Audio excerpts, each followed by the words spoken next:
आपको ये कहानी पसंद आई तो कमेंट बॉक्स में चौथ माता की जय अवश्य लिखिए।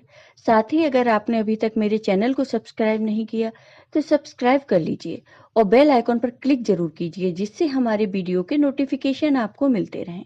अब सुनिए ये कहानी। किसी गांव में एक साहूकार रहता था। उसके 4 बेटे थे और एक बेटी। बेटी की शादी पास के ही गांव में हुई थी। साहूकार के चारों बेटों की भी शादी हो चुकी थी। पहले जमाने में सास खाने की चीजें छिपा के रखती थी, तो साहूकारनी भी अपनी बहुओं से चीजें छिपा कर रखती थी। इसलिए साहूकार की बहुएं खाने पीने की चीजों के लिए तरसती थीं। एक बार की बात है, भादों का महीना था, तो भदवा चौथ का दिन आया। तो साहूकार की बहुओं ने भी चौथ का व्रत रखा। साहूकार की बहुओं का भी मन हुआ कि वो आटे का सीरा खाएं। बहुएं सोचती हैं कि सासू माँ तो सीरा बनाने नहीं देंगी, और बहुएं अपनी सास से इतना डरती थीं कि उनसे बोल भी नहीं सकती थीं कि हमें ये खाना है, अब करें तो क्या करें। तब बहुओं ने मिलकर एक योजना बनाई।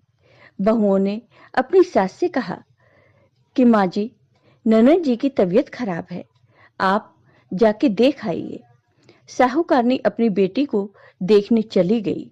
उनके जाने के बाद बहुओं ने जल्दी जल्दी सीरा बनाया और बनाकर रख दिया और सोचा कि चांद को अर्घ देने के बाद सीरा खा लेंगे।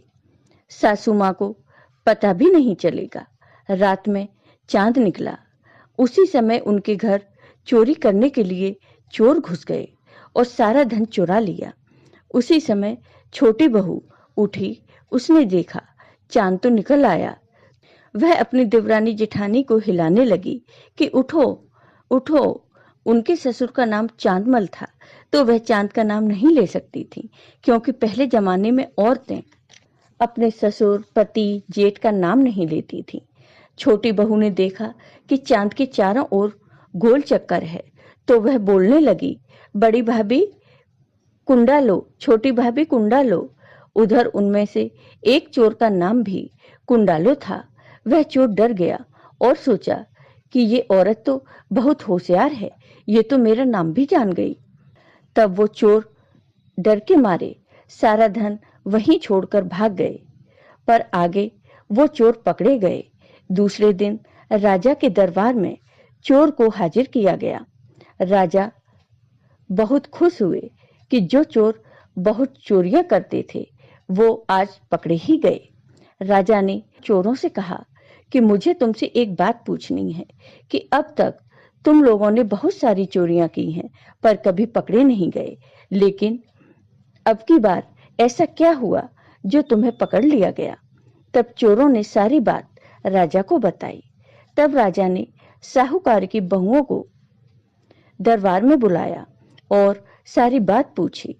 तब बहू ने सारी बात बताई कि हमारे चौथ माता का व्रत था और हमें चंद्रमा को अर्घ देना था। हम लोग चंद्रमा का नाम नहीं ले सकते, क्योंकि ये हमारे ससुर जी का नाम है। चंद्रमा चारों ओर से घिर रहा था, इसलिए मैंने अपनी देवरानी जेठानी को उठाने के लिए बोला था, कुंडा लो। और चोर ने सोचा कि मैंने उन्हें देख लिया है और वो डर गए और भागने लगे, तो वो पकड़े गए। बस ये बात है। फिर राजा ने चोरों को जेल में डलवा दिया और साहूकार की बहुओं को बहुत सारा धन दिया। बहुएं खुशी खुशी अपने घर आईं और अपनी सासू माँ को सारी बात बताई। साहूकार ने बहुओं की बात सुनकर बहुत खुश हुई और चौथ माता को धन्यवाद दिया। चौथ माता की कृपा से सास का मन भी बदल गया और सास बहुएं मिलजुल कर खुशी खुशी रहने लगी। अब सास बहुओं से कोई चीज नहीं छिपाती थी और बहुएं भी अपने अपने मन की चीजें बनाती और खाती थीं। अब सास बहुएं बड़े प्यार से रहने लगी। जय हो चौथ माता की। आपको ये वीडियो पसंद आया हो तो कमेंट बॉक्स में कमेंट करके जरूर बताइए। साथ ही मेरे वीडियो को ज्यादा से ज्यादा शेयर